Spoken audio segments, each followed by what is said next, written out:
तर संग्राम जगताप यांच्या या वक्तव्यावरती एमआयएमचे नेते इम्तियाज जलील यांनी टीका केलेली होती आणि त्यांच्या टीकेला देखील आता उत्तर देण्यात आलेलं आहे जगताप यांच्याकडून। पहले हर रोज एक छोटा सा चिंटू वो बोलता था, अब आपके शहर में एक चिकनी चमेली आई हुई है, तू है क्या चीज, बोलता क्या है,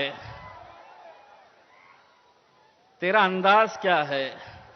ऐसा नहीं है कि तू बोलता है तो हम उसकी दखल लेते हैं।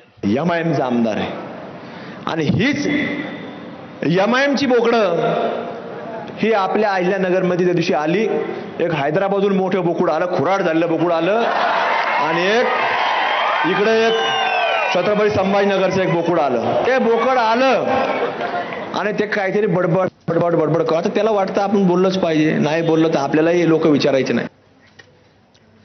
तर याच बातमीच्या संदर्भात आपण अधिक जाणून घेऊयात आशिषकडून। आशिष, खरं तर एकीकडे आपण बघितलंय की सत्तेसाठी अजित पवार यांची राष्ट्रवादी ही महायुतीच्या सोबत आहे, मात्र त्यांच्या आमदारांनी जी कट्टर हिंदुत्ववादी भूमिका घेतली आहे ही मात्र त्यांना काहीशी पटत नाहीये। हीच तर खरी गंमत आहे यामिनी। आपल्याला एक समजून घ्यावं लागेल की अजितदादा हे प्रॅक्टिकल राजकारणी म्हणून ओळखले जातात। ते जरी प्रत्येक वेळी व्यासपीठावर म्हणत असेल की आम्ही शिव शाहू आंबेडकर हा विचारसरणी मानणारा पक्ष आहोत आणि ते अधोरेखित करण्याचा प्रयत्न देखील करतात। म्हणून आपण बघितलं की जेव्हा जेव्हा संघ बौद्धिक घेतं तेव्हा शिंदेचे आमदार त्या बौद्धिकीला हजर राहतात, परंतु अजितदादांचे पवार जाणून बुजून गैरहजर राहतात किंवा ते टाळण्याचा प्रयत्न करतात।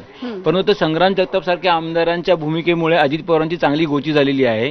कारण उद्या जर अजित पवारांना असा सवाल विचारण्यात आला की तुम्हाला सत्तेसाठी कट्टर हिंदुत्ववादी भूमिका घेणाऱ्या भाजपची हात मिळवणी चालते, परंतु तुमच्या आमदार तशी भूमिका घेतली तर तुम्हाला पटत नाही, मग सत्तेसाठी चालणारी जी गोष्ट चालते ती अशी का चालत नाही असा प्रश्न अजितदादांना विचारता त्यांची नक्कीच गोची होणार आहे आम्ही।